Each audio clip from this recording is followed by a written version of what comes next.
And lesson 196 says, "It can be but myself I crucify." When this is firmly understood and kept in full awareness, you will not attempt to harm yourself, nor make your body slave to vengeance. You will not attack yourself, and you will realize that to attack another is but to attack yourself. You will be freed of the insane belief that to attack a brother saves yourself, and you will understand his safety is your own, and in his healing, you are healed. Perhaps at first you will not understand how mercy, limitless, and with all things held in its sure protection, can be found in the idea we practice today.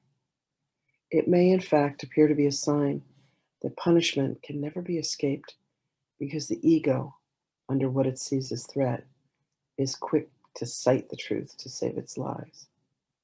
It must have failed to understand the truth it uses thus. But you can learn to see these foolish applications and deny the meaning they appear to have. Thus do you also teach your mind that you are not an ego, for the ways in which the ego would distort the truth will deceive you no longer. You will not believe you are a body to be crucified, and you will see within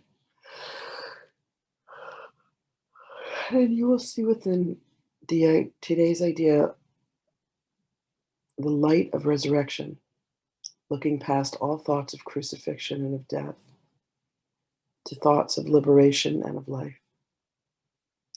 Today's idea is one step that we take in leading us from bondage to the state of perfect freedom. Let us take the step today that we may go quickly to the salvation, to the way that salvation shows us, taking every step in its appointed sequence as the mind relinquishes its burdens one by one. It is not time we need for this. It is but willingness. For what would seem to need 1,000 years can easily be undone in just an instant by the grace of God. The dreary, hopeless thought that you can make attack on others and escape yourself has nailed you to a cross. Perhaps it seems to be salvation, yet it merely stood for the belief the fear of God is real. And what is that but hell? Who could believe his father is his deadly enemy, separate from him and waiting to destroy his life and blot him from the universe, without the fear of hell upon his heart? Such is the form of madness you believe. Except if you accept the fearful thought, you can attack another and be free yourself. Until this form is changed, there is no hope. Until you see that this, at least, must be entirely possible, how could there be escape? The fear of God is real to anyone who thinks this thought is true, and he will not perceive its foolishness, or even see that it is there, so that it would be possible to question it at all. Its form must first be changing at least, as much as will permit fear of retaliation to abate, and the responsibility returned to some extent to you. From there, you can at least consider if you want to go along this painful path.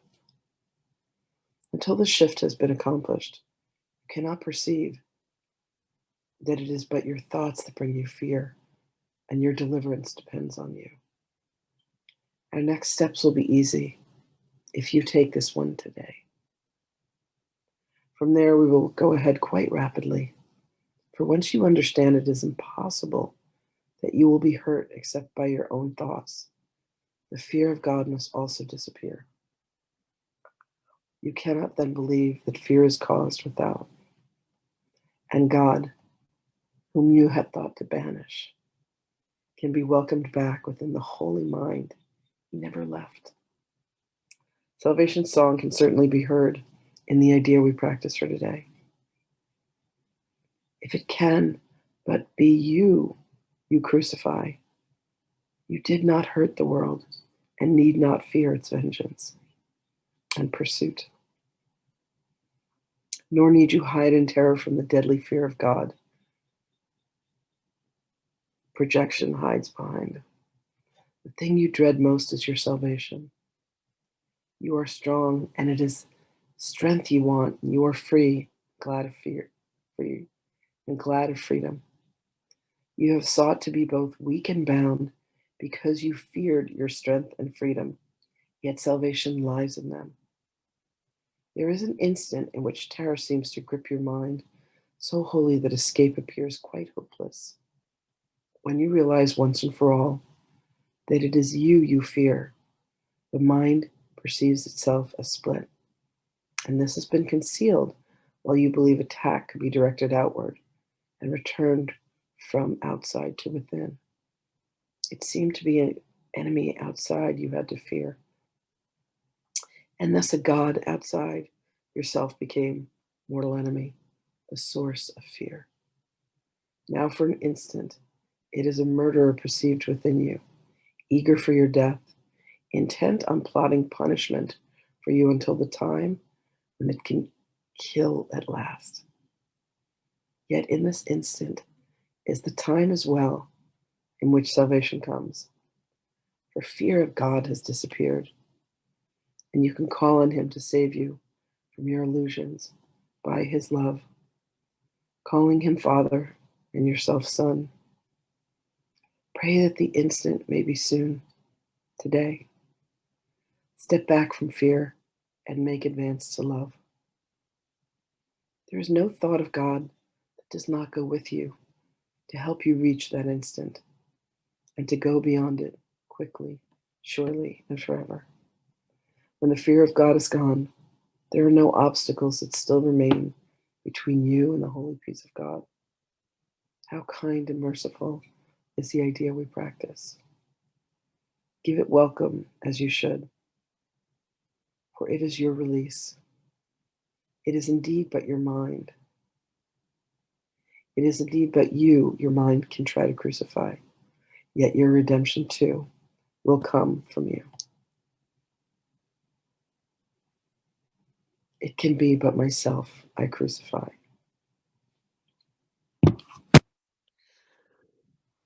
Here comes Magdalene.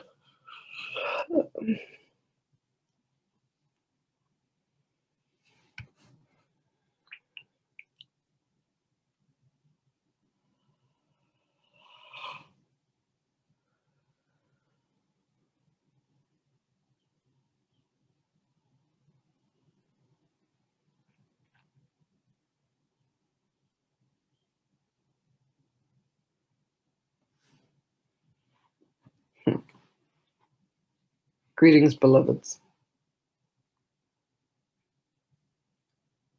Were you to truly understand that the madness of the world that you look upon is an absolute projection of the madness that you believe within your own mind, you would merely switch off this projector and allow the entire landscape of existence to cease so that you could have a moment of pure clarity to understand that you have literally manifested all of the madness, all of the chaos, the seeking of revenge, the need to protect, the fear, beloveds, has been your own making. And you will stop to look upon another and say, they are the source of my pain. They are the source of my anguish. And you will come to see that there is an idea, a mad idea that was planted by you, seeded, nurtured, and grown into the chaos that you experience in the world. It is you who has been against yourself. There has been a perception that harm can come to you. There has been a belief that you are anything other than the divine emanation of the love of God. You have allowed a myriad of thoughts and feelings and emotions shape and form what has been your existence. And it is now upon you, beloveds, to say, I love myself. I love what it is that I have created. And I am willing to release myself from the madness. I am willing to surrender the chaos. I am willing to see through the eyes of love. Beloveds, there is one thing that you love to do above all else. There is one thing that you do that brings you joy. What is that? What is that that brings you a smile upon your face above all things? Is it walking in nature? Is it riding your bicycle? Is it painting and drawing? Is it laughing with friends? Is it practicing yoga, dance? Is it being with family? There is something that lights you up from the inside, and you forget your fears, and you forget your worries, and you recognize and you are the breath of life, and there is happiness and joy that exists within you and without you. It is when you are in touch with the presence of God, the presence of love within you, and you forget all the ways in which you torture yourself. You forget all the madness, and you experience only love. Practice that today, beloveds. Go to the deepest, deepest place within your soul and bring forth the joy and the love and allow the madness to end. For you are your own captor. You are the one that creates your own hell. And it is not necessary, beloved ones. The crucifying that you have done has been you unto yourself. And I say to you that you are able to bring yourself to joy and to love. For that is your purpose. That is how you are meant to be of service. For when another looks upon you and says, look at how happy they are, look at how joyous they are doing the thing that makes them happy. They say, maybe I could do that too. And you become the way shower, and you become the guardian, and you show them how to walk upon the pathway of love, the pathway of mastery. And it is done through the heart, beloveds. So find today what it is that puts that smile upon your face and upon your heart. And with gladdened joy, beloveds, be as you are created, in the likeness and the image of God itself. Blessings to you, beloveds. We will speak with you again.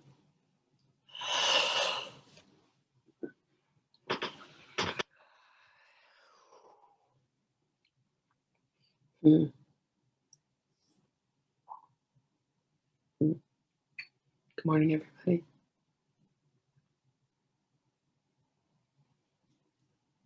Good morning. I love you, and I will see you all tomorrow. You're welcome.